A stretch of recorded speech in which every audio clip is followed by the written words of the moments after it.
So ito na guys, ang ulam namin kaninang tanghali. Ayan. Bicol Express.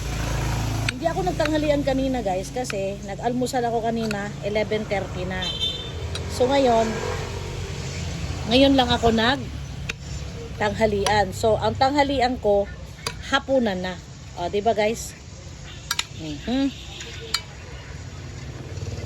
Ito na guys. Ito na guys. Ito na ang Bicol Express na luto ng anak ko. First bite.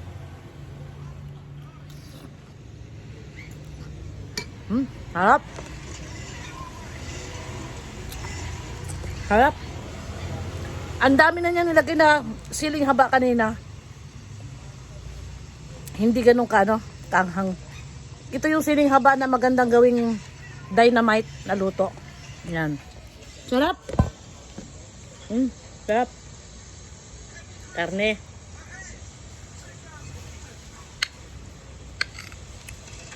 Kunting rice. Ito guys, ano na to?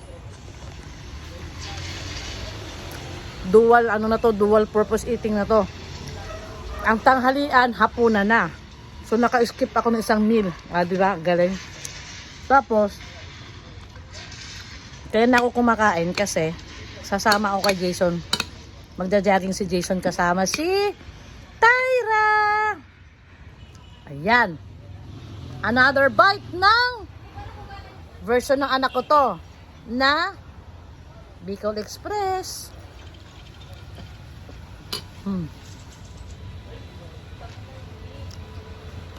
Sobrang sarap. Ang lutong ng sitaw, half cook. Bakit sinabing sobrang sarap?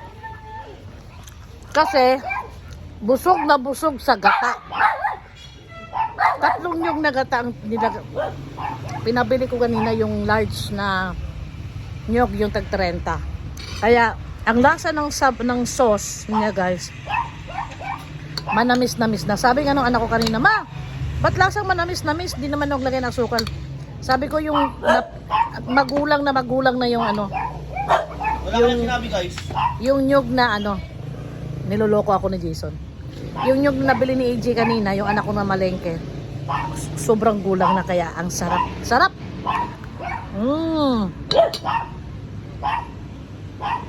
Sarap! Ayaw ko ng balat.